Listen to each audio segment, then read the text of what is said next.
எல்லாருக்கும் வணக்கம். கவிஞர் ரேவதி சண்முகம், கவிஞர் வீட்டு சமையலும்.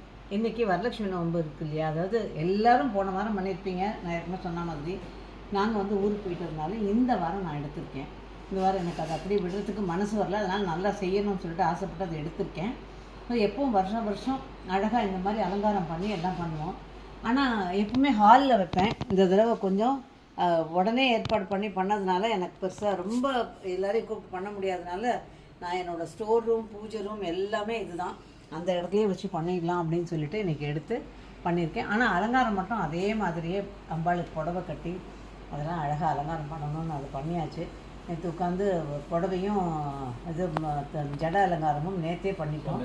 ஆக்சுவலாக ஜட அலங்காரம் முன்னாடி மெதுவாக காட்டுறேன். மருமகளும் தங்கச்சியுமா சேர்ந்து புடவையெல்லாம் கட்டிட்டாங்க. அதுக்கப்புறம் ஜடை பின்னி அதை அலங்காரம் பண்ணுறது. அதில் கண்ணாடி வைக்க வழி இல்லாததுனால நான் அதில் வைக்க முடியல.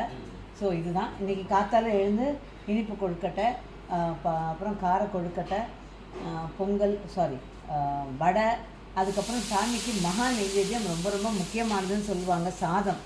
அந்த சாதமும் நெய்யும் அதை வச்சு அந்த இதுவும் வச்சாச்சு.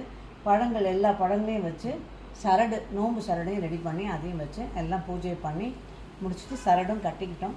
ஸோ நேற்றே நான் சொன்னேன் இல்லையா, சாமி அழைக்கிற போதே நேர்களோடு அதை பகிர்ந்துக்கிறேன் அப்படின்னா, அந்த சந்தோஷமான தருணத்தை தான் இன்றைக்கி உங்களோடய பகிர்ந்துட்டுருக்கேன்.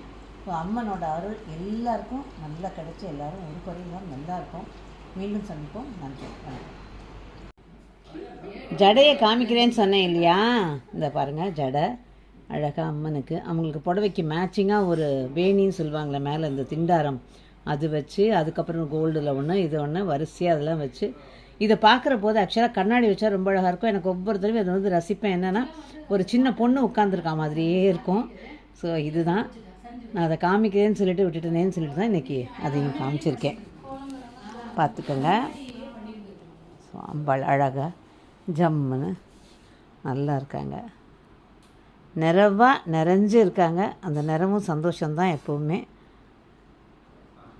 வாழ்க வளமுடன்.